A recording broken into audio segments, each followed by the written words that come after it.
Well, I worked on Monday. I just didn't show up here, but still. Lickety-split.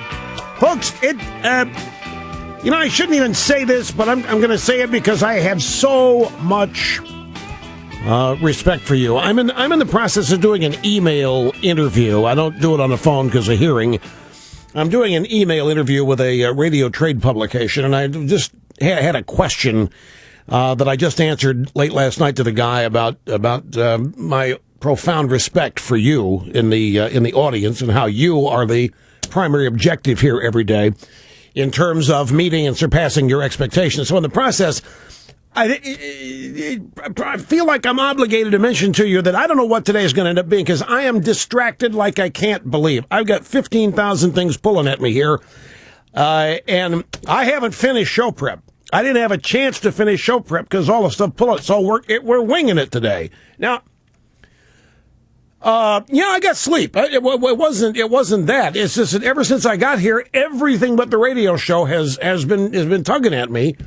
And so I'm just, it's going to be fine because this all comes naturally to me. I'm doing what I was born to do. So anyway, I shouldn't not even mention it to you. You probably wouldn't even know the difference, but in my obligation to be truthful and honest with you because my respect for you is so profound, I wanted to be honest with you up front. I don't know what's going to happen here. It's like I feel like I'm not fully prepped.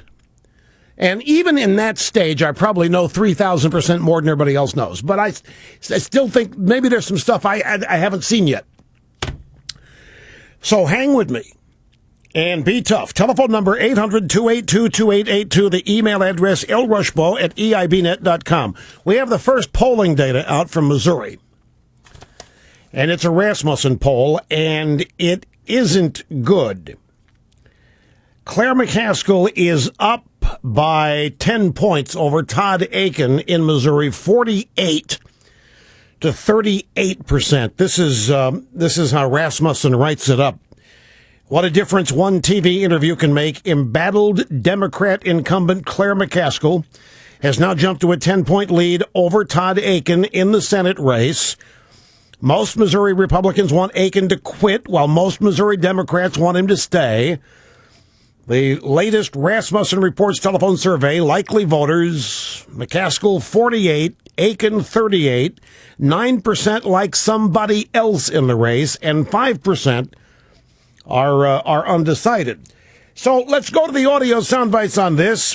The Democrats have made a Todd Akin. Oh, by the way, there were 14 polls released yesterday regarding the presidential race and a couple other things. And it's, the media is concerned. The media is concerned. The swing states, it's tightening up out there, noticeably so. And that means it's tightening up even more than the polling data indicates. And then there's an hilarious story from the AP that unemployment applications went up.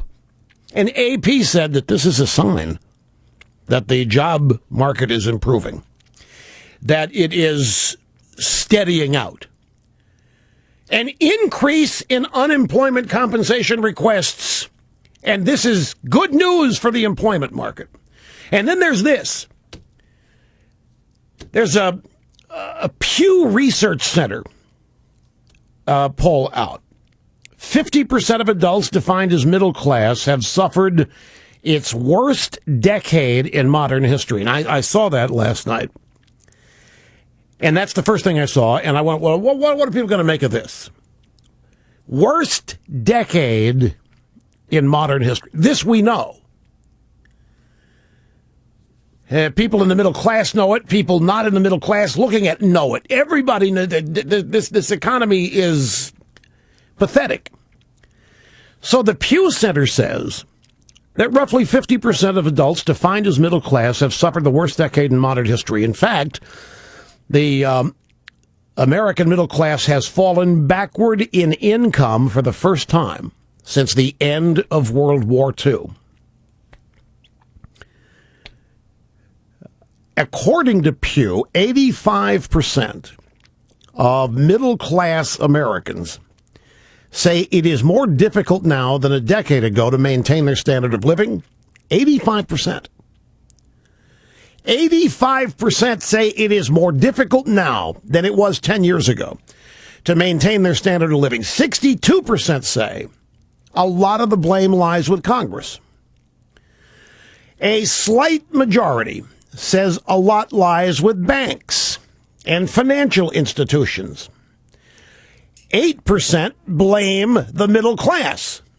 In other words, 8% blame themselves. Apparently, Pew didn't ask anybody if they blamed Obama. Maybe they didn't want to know. But then I went over and I was reading the AP's report of the Pew study. And in fact, Pew did ask about Obama. They just didn't report it. AP did ask what people think Obama's relationship is to the worst decade they've had since World War II. 34% of the respondents did blame the regime.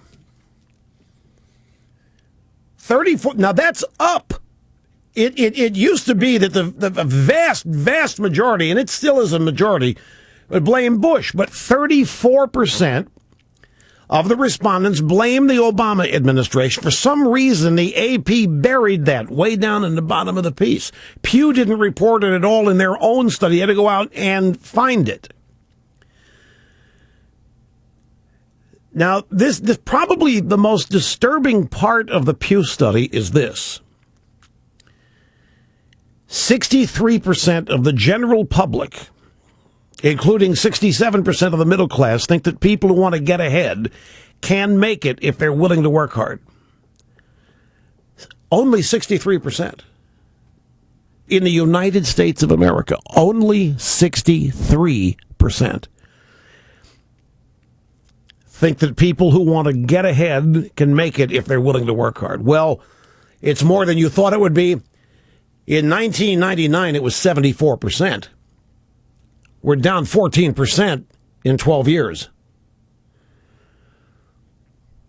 1999, 74% thought so. Now we're down to 67% from 74 to 17%.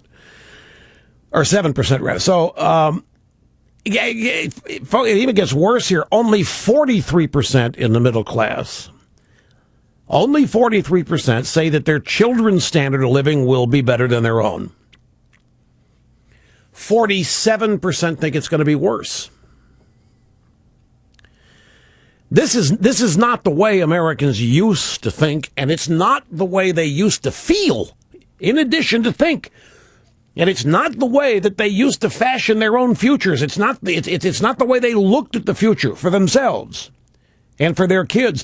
And I'm here to tell you this is what 4 years of Obama's hope and change have gotten us. This has nothing to do with Bush.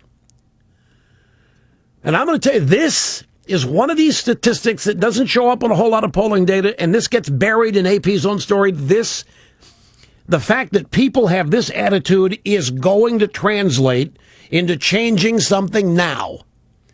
This is not the kind of thing that, well, you know what, let's give this guy 4 more years. It's already, the downslope has been long enough, even if they do want to say that it included some of Bush. I said the downslope's been 10 years. They don't want 4 more years for it to bottom out and then pick up. They're going to want this to change immediately. And the Romney-Ryan campaign is appropriate, I think. They're saying and doing the right things in relationship to this. Now, get this, though. I might have been. It's a tough thing.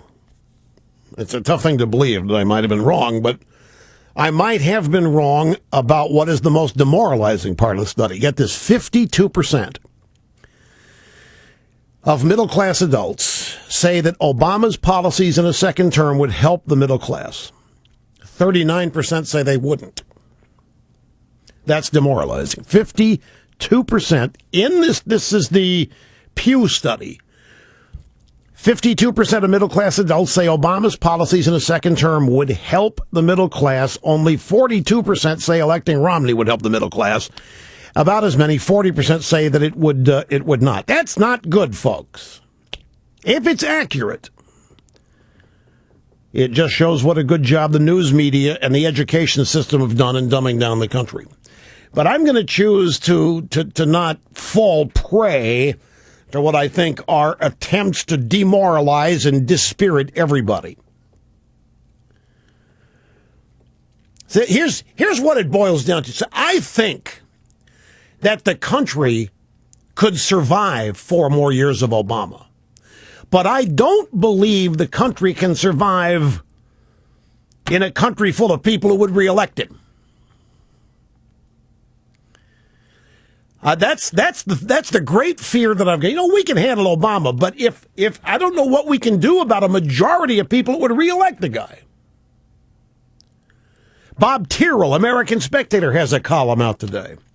Says bluntly, Obama's going for the moron vote. These people hang around with their mouths open all the time because they don't know what else to do. Idiots.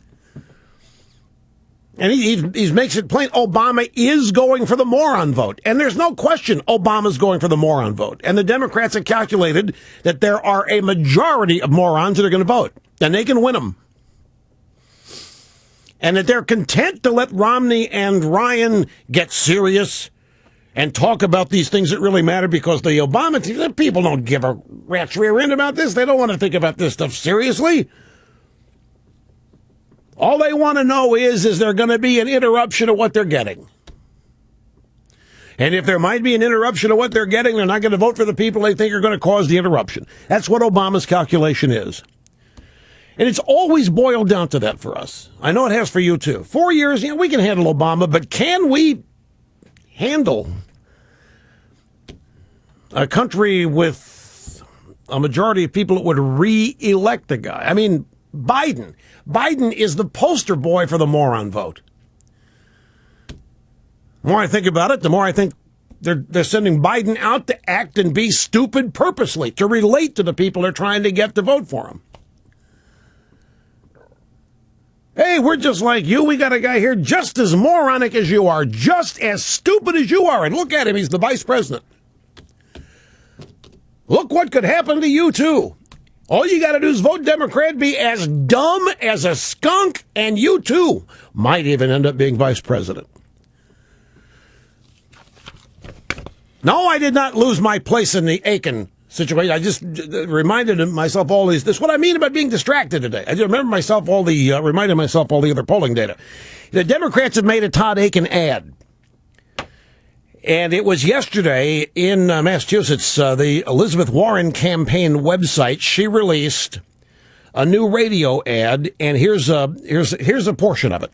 Have you heard this? A Republican running for U.S. Senate in Missouri actually said a woman who is raped won't get pregnant. Listen. If it's a legitimate rape, the female body has ways to try to shut that whole thing down. This can't be happening in 2012, right? That's just the first of many that are going to be run. Akin down 10 to McCaskill now. That's a radio ad as part of the Elizabeth Warren campaign. I shudder to think that something done on our side could resuscitate her campaign. Okay, so let's keep going. Mary Madeline last night, Anderson Cooper 360. They were talking about this legitimate rape business, and Cooper said, Mary, you really believe that this is not going to influence some people's vote? I mean, I know clearly the economy is issue number one, but when someone gets into that voting booth, particularly a woman, you think that Akin and his legitimate rape comment is not going to impact them? I think it could if it wasn't soundly and roundly and universally condemned by every Republican from Mitt Romney to Rush Limbaugh. Look, women, believe it or not, are used to men saying stupid things. And woe be to the male population if women attributed ignorance to all men based on the ignorance of one man. And she knows what she's talking about. She lives with Carville. You have to give her that, folks. She sounds like some of the women callers we had yesterday. She's an expert on this. She lives with James Carville. And woe be to the male population if women attributed ignorance to all men based on the ignorance of one man. I got to take a brief time out. We'll do that. Sit tight, folks. Coming back, loaded for bear, as you can tell. Don't go away.